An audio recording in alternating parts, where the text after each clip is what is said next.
Welcome to Surya tutorials. तो कैसे हैं आप सब। मेरा नाम कौस्तुभ वर्मा है और आज हम लोग जो है क्लास 9th के केमिस्ट्री के first chapter matter in our surroundings के फुल एनसीईआरटी एक्सरसाइज के क्वेश्चंस को सॉल्व करेंगे। तो चलिए स्टार्ट करते हैं। Question number first, convert the following temperature to the celsius scale. तो क्वेश्चन में क्या बोल रहा है कि हमको टेम्परेचर जो है केल्विन स्केल में गिवन है और हमें इसे जो है सेल्सियस स्केल में कन्वर्ट करना है। तो मैंने आपको पहले ही ये बताया है कि जब हम लोग जो है टेम्परेचर को केल्विन स्केल से सेल्सियस स्केल में कन्वर्ट करते हैं तो यहाँ पे क्या कर देते हैं 273 को माइनस कर देते हैं, और अगर हम लोग जो है सेल्सियस से केल्विन में टेम्परेचर को कन्वर्ट करते हैं तो क्या कर देते हैं प्लस 273 को ऐड कर देते हैं। तो यहाँ पे हम लोग क्या करेंगे, हम लोग जो है इस फॉर्मूले को लगाएंगे। तो हमारे फर्स्ट क्वेश्चन में क्या दिया है कि हम लोगों को 293 केल्विन को सेल्सियस स्केल में कन्वर्ट करना है। तो अगर हम लोग डिग्री सेल्सियस की बात करें तो ये क्या हो जाएगा 293 केल्विन माइनस 273 केल्विन। ठीक, तो हमारे पास डिग्री सेल्सियस की वैल्यू कितनी आ जाएगी, that is equals to 20 degree celsius. तो हमारा टेम्परेचर कितना रहा होगा, ये 20 डिग्री सेल्सियस रहा होगा। अगर आप लोग चाहें तो आप लोग एक फॉर्मूले को भी लिख सकते हैं कि degree celsius equals to given temperature, जो हम लोगों को गिवन टेम्परेचर दिया गया है, माइनस 273। ठीक है, तो ये आपका फॉर्मूला हो जाएगा कि अगर हमें टेम्परेचर को जो है सेल्सियस स्केल में कन्वर्ट करना है और हमारा टेम्परेचर किस में गिवन है, केल्विन स्केल में गिवन है, तो जो भी हमारा टेम्परेचर गिवन होगा उससे हम लोग क्या करेंगे 273 को माइनस कर देंगे। जैसे यहाँ पे 293 गिवन था तो हम लोगों ने क्या किया 293 से 273 को माइनस कर दिया, तो हमारे पास आंसर कितना आ गया 20 डिग्री सेल्सियस आ गया। अब बी पार्ट में क्या बोल रहा है कि हमको 470 केल्विन को सेल्सियस स्केल में कन्वर्ट करना है। तो हम लोग क्या लिखेंगे कि degree celsius equals to given temperature, जो हमारा टेम्परेचर गिवन है, माइनस 273 केल्विन। तो हमारा टेम्परेचर हमको कितना गिवन है 470 गिवन है और ये माइनस कितना हो जाएगा 273 केल्विन। ठीक है, तो ये भी हमारा केल्विन में, ये भी केल्विन में है। तो हमारे पास अब आंसर किस में आएगा, डिग्री सेल्सियस में आएगा। तो हमारे पास टेम्परेचर यहाँ से कितना आ जाएगा, 10 में से 3 जाएगा तो 7 बचेगा। यहाँ पे कितना आ जाएगा, यहाँ पे 6 हो जाएगा तो 16 में से 7 जाएगा तो कितना बचेगा 9 बचेगा, और 3 में से 2 जाएगा तो कितना बचेगा 1 बचेगा। तो हमारे पास टेम्परेचर कितना आ जाएगा 197 डिग्री सेल्सियस। तो ये हमारा क्या होगा ओरिजिनल टेम्परेचर रहा होगा। Question number second, convert the following temperature to the kelvin scale. अब हमारा टेम्परेचर हमको किस में गिवन है, सेल्सियस स्केल में गिवन है और हमें इसे केल्विन स्केल में कन्वर्ट करना है। तो हम लोग क्या करेंगे 273 को ऐड कर देंगे। तो हमारा टेम्परेचर इन केल्विन स्केल क्या हो जाएगा, केल्विन इक्वल्स टू क्या हो जाएगा गिवन टेम्परेचर, जो हमारा टेम्परेचर गिवन है, प्लस 273 केल्विन को हम लोग क्या कर देंगे ऐड कर देंगे। तो यहाँ से हमारे पास क्या टेम्परेचर आ जाएगा 25 प्लस 273। तो टेम्परेचर हमारा कितना होगा, अगर हम लोग यहाँ से देखें तो 538279 और ये हमारा कितना आ जाएगा 2।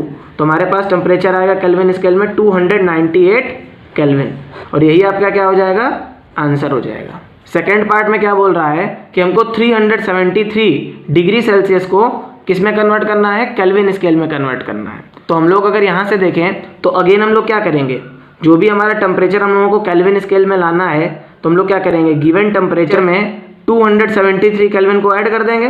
तो हमारे पास टेम्परेचर क्या आ जाएगा केल्विन स्केल में आ जाएगा, तो 373 प्लस 273। तो हमारे पास कितना आ जाएगी वैल्यू 336 7 7 14 का 1 कैरी हो जाएगा 3 2 5 1 6।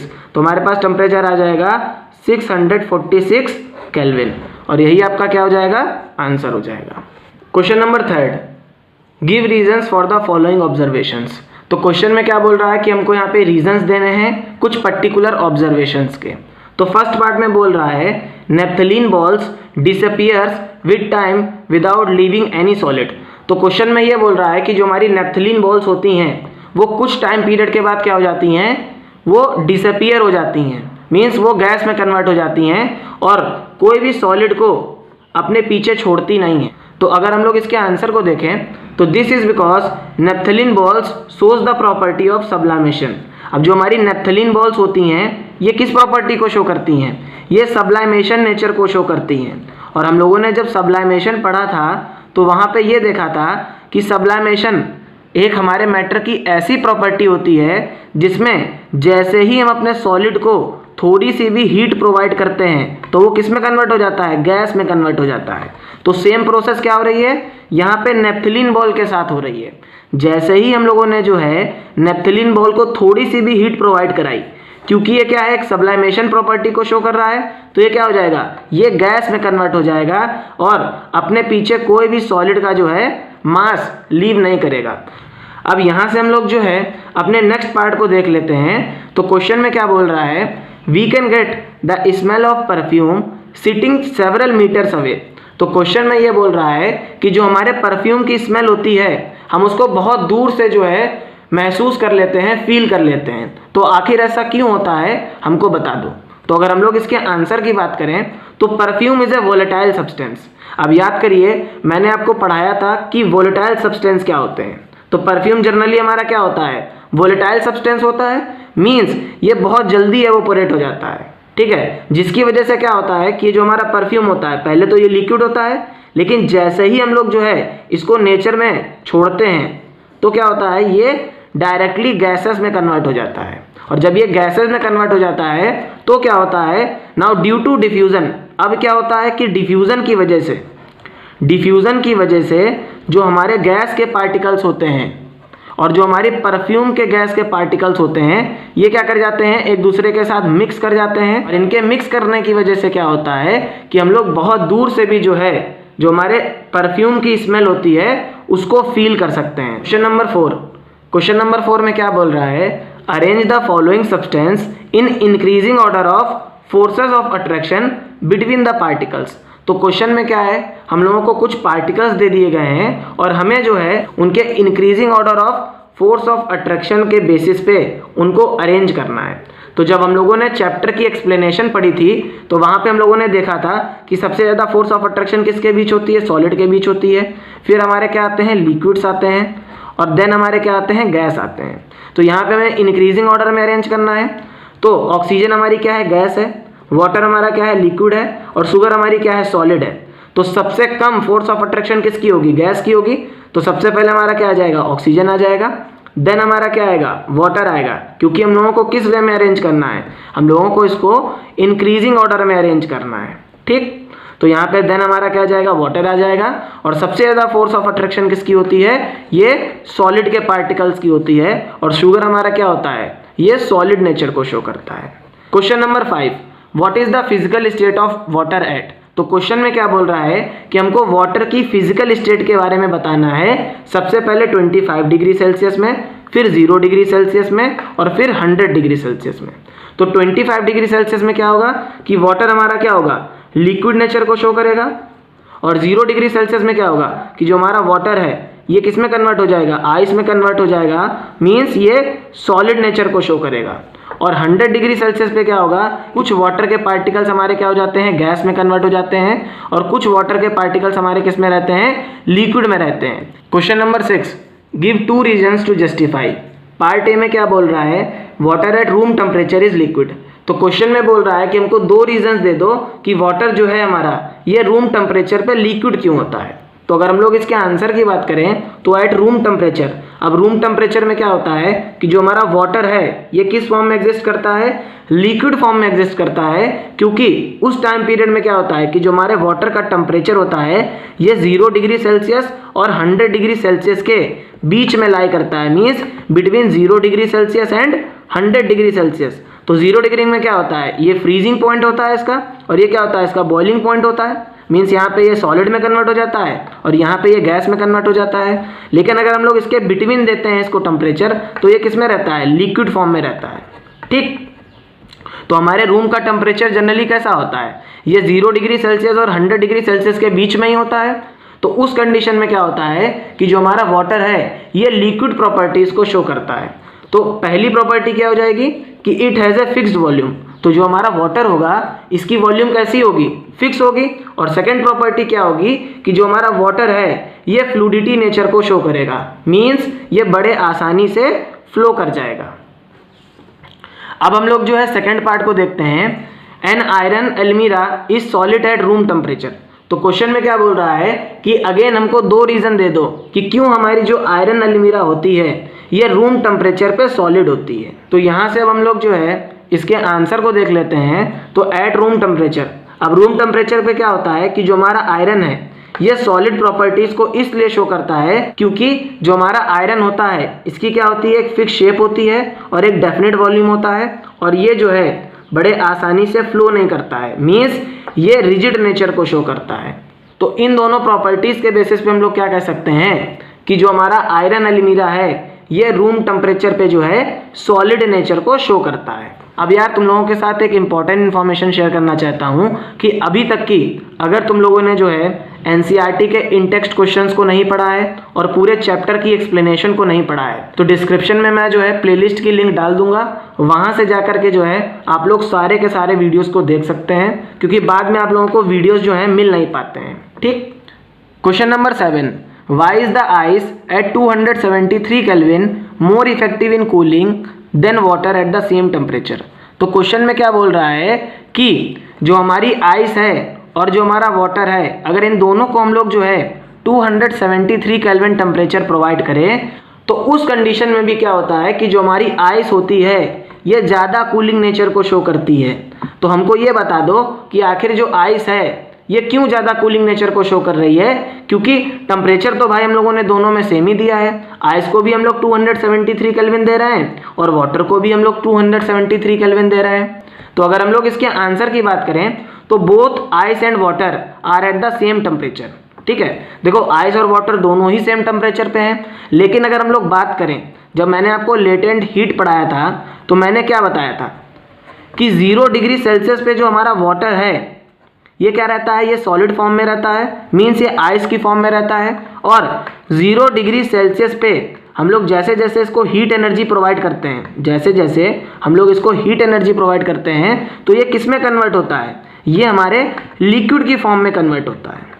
तो क्या बोल रहा है कि 0 ही डिग्री सेल्सियस पे क्या हो रहा है कि हमारा वाटर जो है सॉलिड नेचर को भी शो कर रहा है, और 0 ही डिग्री सेल्सियस पे क्या हो रहा है कि जो हमारे वाटर के पार्टिकल्स हैं अगर हम उसको ऐसे ही एटमॉस्फेयर में रख दें तो ये कुछ हीट एनर्जी को एब्जॉर्ब करेंगे, तभी तो ये लिक्विड में कन्वर्ट होंगे। तो इस हीट एनर्जी की वजह से क्या हो रहा है कि 0 डिग्री सेल्सियस पे जो हमारा लिक्विड है वो कम कूलिंग इफेक्ट को शो कर रहा है, और जो हमारी आइस है, ठीक है, इसके पास कोई भी एनर्जी नहीं है, और इसके पास अगर कोई एनर्जी नहीं है तो ये ज़्यादा कूलिंग नेचर को शो करेगी। तो यहाँ से हम लोग क्या कह सकते हैं कि जो हमारी आइस है और वाटर है इसमें क्या हो रहा है कि जो हमारा वाटर है ये एक्स्ट्रा हीट एनर्जी को प्रोसेस कर रहा है in the form of latent heat of fusion, जिसकी वजह से क्या हो रहा है कि जो वाटर है इसके पास एनर्जी है, तो जब इसके पास हीट एनर्जी है तो ये कम कूलिंग नेचर को शो करेगा। लेकिन हमारी जो आइस है इसके पास तो कोई एनर्जी नहीं है, तो इस कंडीशन में क्या होगा कि ये ज़्यादा कूलिंग इफेक्ट को शो करेगी। Question number 8, what produces more severe burns, boiling water और स्टीम। तो क्वेश्चन में क्या बोल रहा है कि बॉइलिंग वाटर जो है ज़्यादा बर्न प्रोड्यूस करता है कि स्टीम ज़्यादा बर्न्स को प्रोड्यूस करता है। तो अभी हम लोगों ने जैसे क्वेश्चन नंबर 7 पढ़ा था, सेम क्वेश्चन हम लोग जो है क्वेश्चन 8 की फॉर्म में पढ़ रहे हैं। ठीक है, तो अगर हम लोग बॉइलिंग वाटर की बात करें और स्टीम की बात करें तो दोनों ही सेम टेम्परेचर पे हैं। तो अगर आप लोग देखो तो 100 डिग्री सेल्सियस पे क्या होता है कि जो वाटर है ये हमारा लिक्विड फॉर्म में भी रहता है, मीन्स ये बॉयल भी कर रहा होता है और ये गैस फॉर्म में भी कन्वर्ट हो रहा होता है। ठीक, तो इस कंडीशन में क्या होता है कि जो हमारी स्टीम है इसके पास क्या होती है, ज़्यादा एनर्जी होती है, क्योंकि यहाँ पे क्या होता है जो हमारा लिक्विड है अब जैसे ही इसकी स्टेट कन्वर्ट होगी, तो जब हमारी स्टेट कन्वर्ट होती है तो ये जो हीट एनर्जी है सारी की सारी हीट एनर्जी जो है इसके जो पार्टिकल्स की फोर्स ऑफ अट्रैक्शन है उसको ब्रेक कराने में लगती है। तो यहाँ पे क्या होगा, जो स्टीम है इसके पास ज़्यादा हीट एनर्जी होगी, और जब इसके पास ज़्यादा हीट एनर्जी होगी तो क्या होगा कि ये वाटर से ज़्यादा बर्न करेगी। ठीक है, और ऐसा किस वजह से हो रहा है, तो ऐसा लेटेंट हीट ऑफ वेपोराइजेशन की वजह से हो रहा है। तो आप लोगों ने लेटेंट हीट दो तरीके की पढ़ी थी, एक तो हमारा लेटेंट हीट ऑफ फ्यूजन था, तो वो आपका जो था क्वेश्चन नंबर 7 में यूज हो गया, और ये हमारा क्या है लेटेंट हीट ऑफ वेपोराइजेशन, तो ये हमारा क्या हो गया क्वेश्चन नंबर 8 में यूज हो गया। तो ये दोनों क्वेश्चन बहुत ज़्यादा इंपॉर्टेंट हैं और बहुत बार आपके एग्जाम में पूछे जाते हैं। यहाँ पे क्या हो रहा है, बस आपको ये याद रखना है कि जब लिक्विड जो है हमारा गैस में कन्वर्ट होता है तो इस कंडीशन में क्या होता है कि जो हीट एनर्जी है ये सारी की सारी हीट एनर्जी जो है इसके पार्टिकल्स की फोर्स ऑफ अट्रैक्शन को ब्रेक कराने में जाती है। तो जो हमारी स्टीम होती है, भले ही ये 100 डिग्री सेल्सियस पे हो, लेकिन इसके पास क्या होता है, कुछ ज़्यादा टेम्परेचर होता है एज कंपेयर टू हमारे बॉइलिंग वाटर के। अब हम लोग जो है क्वेश्चन नंबर 9 को देख लेते हैं। तो यहाँ पर हम लोगों को एक पिक्टोरियल रिप्रेजेंटेशन दे दिया गया है, एक डायग्राम दे दिया गया है, और हमको बताना है कि A, B, C, D और E और F इनमें कौन कौन सी प्रोसेस हो रही हैं। तो इसको हम लोग जो है ट्रिक के थ्रू याद कर सकते हैं कि सोली, अब सोली मीन्स क्या होगा कि जब हमारा सॉलिड जो है लिक्विड में कन्वर्ट होता है, मीन्स जब हमारा सॉलिड जो है लिक्विड में कन्वर्ट होता है, और कैसे कन्वर्ट होता है, जब हम लोग इसको हीट प्रोवाइड करते हैं, ठीक है, तो ये क्या कहलाता है, फ्यूजन कहलाता है, और या फिर ये मेल्टिंग कहलाता है। तो आप लोग इसको किस तरीके से याद रखोगे कि सोली ने गर्म चाय का फरमान किया। अब फरमान किया से क्या हो जाएगा, FM किया। तो यहाँ से आप लोग फिगर में देखिए कि जब हम लोगों ने सॉलिड को हीट किया तो ये लिक्विड में कन्वर्ट हुआ, तो इस प्रोसेस को हम लोगों ने क्या बोला, फ्यूजन और मेल्टिंग। अब क्या होगा कि ये जो सोली हैं, इन्होंने गर्म चाय का फरमान तो कर दिया, लेकिन ये गर्म चाय का फरमान किससे करेंगे भाई, अपनी बीवी से करेंगे, ठीक है। तो इनकी बीवी का नाम क्या था, लीगा। तो लीगा मीन्स क्या होगा, लिक्विड, और GA मीन्स क्या होगा, गैस। तो देखो, जब लिक्विड से गैस में कन्वर्जन होता है तो हम लोग उसको क्या बोलते हैं, बॉइलिंग बोलते हैं या फिर वेपोराइजेशन बोलते हैं। तो देखो, जब लिक्विड से गैस में कन्वर्ट होता है तो हम लोग उसको क्या बोलते हैं, या तो बॉइलिंग बोलते हैं या फिर वेपोराइजेशन बोलते हैं। तो यहाँ से कहानी किस तरीके से याद रखनी है कि सोली ने गर्म चाय का फरमान किया अपनी लीगा बीवी से। अब ये फरमान किससे करेगा, अपनी लीगल बीवी से करेगा, ठीक। अब जैसे ही उसने अपनी बीवी से फरमान किया तो उसकी बीवी को गुस्सा आ गई और उसने अपने पति के कान में क्या दे दी, गाली दे दी, ठीक। तो गा मीन्स क्या होगा, गैसेस, GA मीन्स क्या होगा, गाली का, वो कैसे याद रखना है, गैसेस, और LI मीन्स क्या हो जाएगा, लिक्विड, ठीक। तो जब गैसेस से लिक्विड में कन्वर्जन होता है तो हम लोग क्या बोलते हैं, कंडेंसेशन बोलते हैं। तो यहाँ पे कान का मीन्स K मीन्स कंडेंसेशन कहलाता है। तो जब हमारी गैस जो हैं ये लिक्विड में कन्वर्ट करती हैं तो ये क्या कहलाती हैं, कंडेंसेशन कहलाती हैं। तो आप इसको कंडेंसेशन की फॉर्म में याद रखेंगे कि C पे क्या हो रहा है, कंडेंसेशन हो रहा है, ठीक है। अब उसने गाली तो दे दी, अब जब गाली दे दी तो गाली जैसे ही देगी तो क्या हो जाएगी, वो ठंडी हो जाएगी। तो यहाँ पे क्या हो रहा है, कूलिंग हो रही है, और यहाँ पे भी क्या होगी, कूलिंग होगी, ठीक। लेकिन अब उसे माननी किसकी पड़ेगी, अपने हस्बैंड की ही माननी पड़ेगी। तो इस कंडीशन में क्या होगा कि वो कहेगी ये लीजिए और सो जाइए फिर से।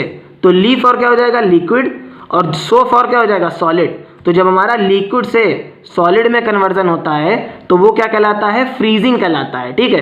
तो इस कंडीशन में भी क्या होता है कि टेम्परेचर कैसा होता है, ठंडा होता है, क्योंकि भाई जब गाली दे देगी तो वो दिमाग ठंडा हो जाएगा, ठीक। तो यहाँ पे क्या होगा, जब हमारे लिक्विड जो हैं सॉलिड में कन्वर्ट होते हैं तो उसको हम लोग क्या बोलते हैं, फ्रीजिंग बोलते हैं। अब एक प्रोसेस को आपको बस ऐसे याद रखना है कि जब हमारे सॉलिड जो हैं डायरेक्टली गैस में कन्वर्ट हो जाए, और जब हमारे गैस जो है डायरेक्टली सॉलिड में कन्वर्ट हो जाए, तो उस कंडीशन में क्या होता है, ये सब्लाइमेशन प्रोसेस को शो करते हैं।